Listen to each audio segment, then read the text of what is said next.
نحمده ونصلي على رسوله الكريم اما بعد۔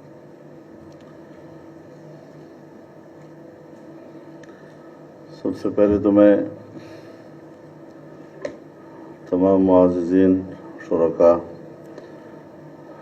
سے معذرت کروں گا کہ کچھ تاخیر کے ساتھ میں پہنچا اور آپ کو انتظار کی زحمت گوارا کرنی پڑی۔ کوئی تاخیر تو کچھ باعث تاخیر بھی تھا۔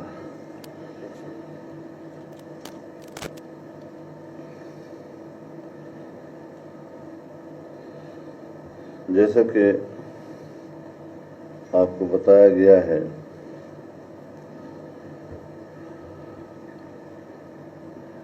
کہ صوبوں کی سطح پر ہماری جماعت نے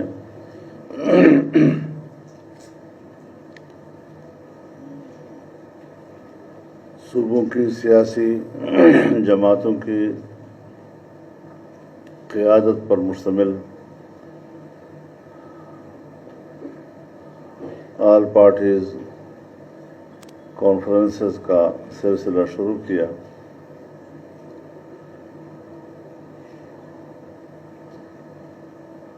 ہمارے مد نظر جہاں مجموعی سیاسی صورتحال ہے وہاں پر دو باتیں ہائی لائٹڈ تھیں۔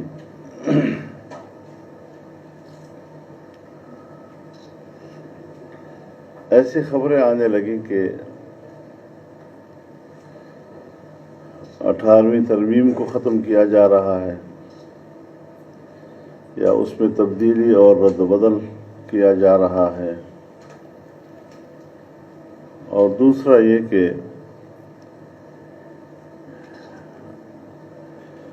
NFC ایوارڈ کے اوپر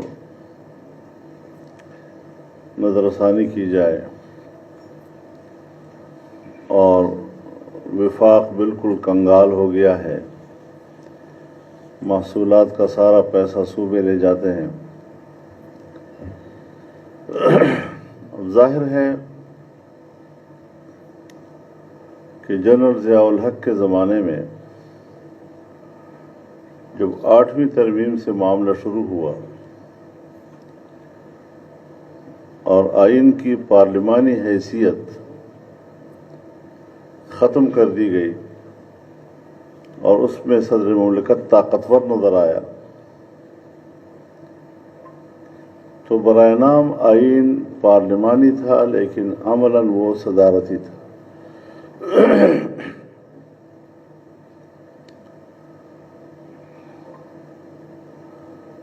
پھر جنرل مشرف کا زمانہ آیا، اس میں مزید صورتحال آگے بڑھی تھی۔ بہرحال 2010 میں پارلیمنٹ کے اندر ایک خصوصی کمیٹی آئینی اصلاحات کی بنائی گئی اور جس میں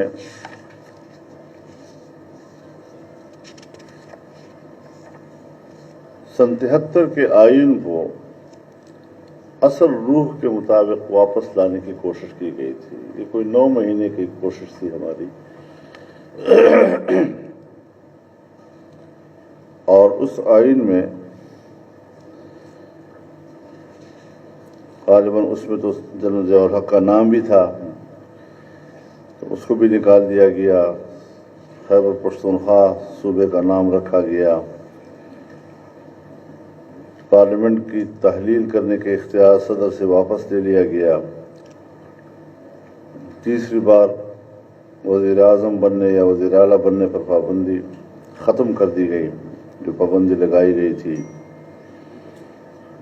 آئین کی معطلی یا منسوخی کو غداری کے مترادف قرار دیا گیا اور عدالتوں کے اس اختیار کو منسوخ کیا گیا کہ وہ اس کی توثیق کر سکیں گے۔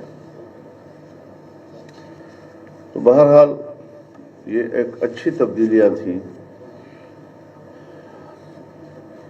جو اس وقت پارلیمنٹ کی کمیٹی نے اتفاق رائے سے، جہاں ہم کہتے ہیں کہ آئین متفقہ ہے یا آئین میں اگر کوئی ایک آدھ ترمیم ایسی ہے جس کو متفقہ ترمیم کہا جا سکتا ہے، تو اس میں 18ویں ترمیم بھی بالکل متفقہ ترمیم تھی، اس میں کسی رکن نے اختلاف نہیں کیا تھا۔ آج جو چیز متفقہ ہے اس کو دوبارہ متنازع بنانا، یہ کون سے ملک کی خدمت ہے؟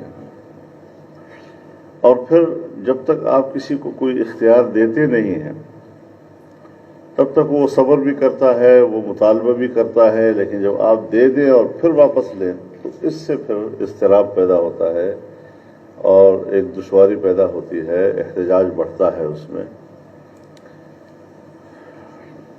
اب NFC ایوارڈ کے حوالے سے 57.5% صوبوں کا حصہ قرار دیا گیا تھا، اور آئین میں کہا گیا ہے کہ یہ حصہ اب کم نہیں کیا جائے گا۔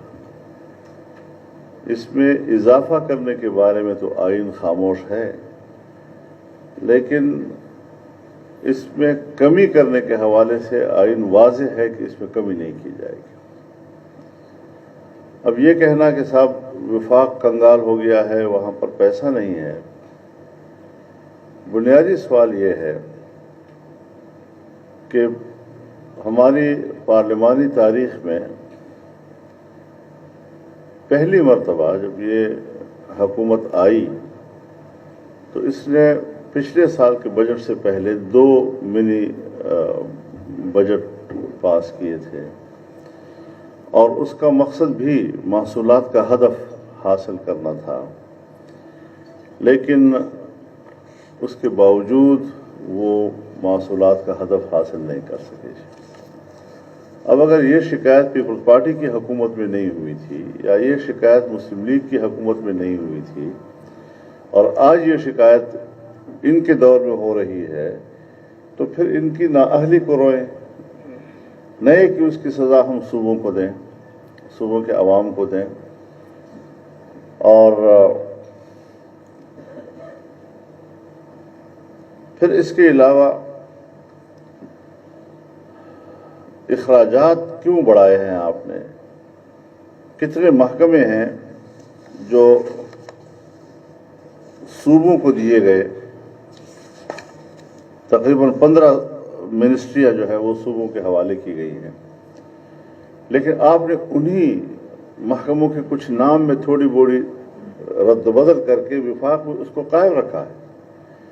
اس پر آپ کے اخراجات آ رہے ہیں، باقاعدہ منسٹریز ہیں، تو صوبوں کو جانے والی منسٹریاں جب آپ وفاق میں دوبارہ اس کا نام تبدیل کر کے اس میں تھوڑا رد و بدل کر کے اس کو برقرار رکھیں گے، تو ایک تو یہ 18ویں ترمیم کی بھی روح کے منافی ہے، دوسرا اس سے آپ کے اخراجات بڑھ رہے ہیں۔ تو اپنے ایسے اقدامات کے جس سے آپ کے اخراجات بڑھ رہے ہوں، شکایت آپ کس سے کر رہے ہیں؟ تو یہ 2 چیزیں ایسی تھیں کہ جس پر ہم نے سوچا کہ بڑی سنجیدگی کے ساتھ اس پر غور کیا جائے، اور باقی جماعتوں نے بھی اس حوالے سے آل پارٹیز کیے ہیں جو مستحسن اقدام ہے، لیکن اس حوالے سے چونکہ ہم نے چاروں صوبوں میں ایک ابتدائی طور پر کچھ یکجہتی پیدا کرنی تھی، ان ایشوز کے اوپر ہم نے ایک قومی اتفاق رائے بھی پیدا کرنا تھا، اور پھر آپ حضرات کی مشاورت سے ہمیں آگے بھی بڑھنا تھا۔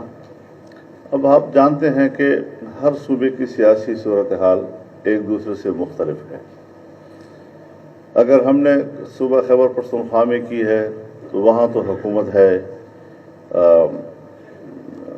PTI کی، تو باقی جو پارٹیاں ہیں وہ سب اپوزیشن میں ہیں۔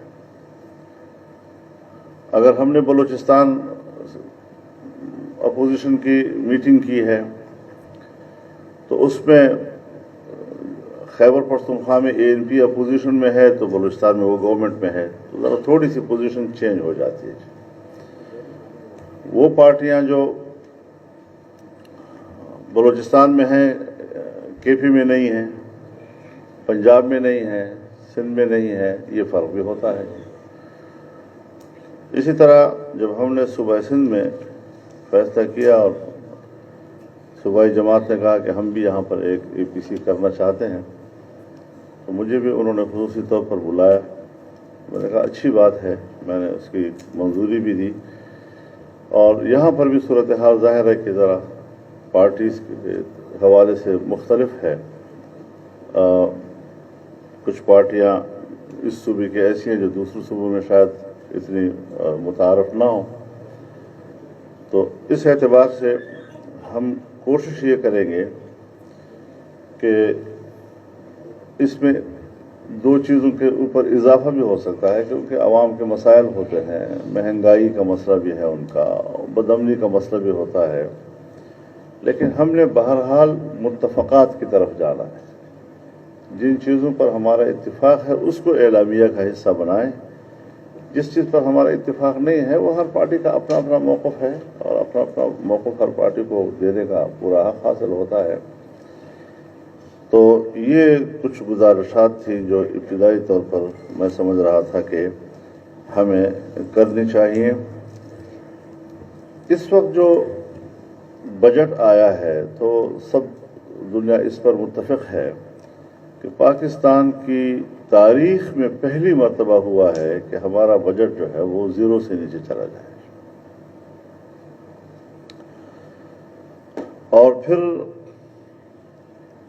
پہلی مرتبہ ایسا ہوا ہے کہ اگلے سال کے بجٹ کا حجم وہ پچھلے سال کے بجٹ سے کم.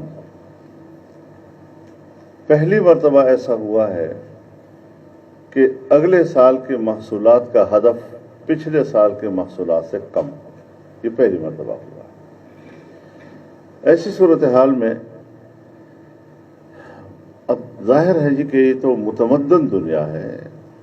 وہ جو قدیم پرانے زمانوں میں ایک قبائلی طرز معاشرت میں جہاں پر دفاعی قوت جو ہے وہ ریاست کے بقا کا سبب بنتا تھا، آج اس متمدن دنیا میں ریاستوں کی بقا کا سبب معاشی قوت بنتی ہے.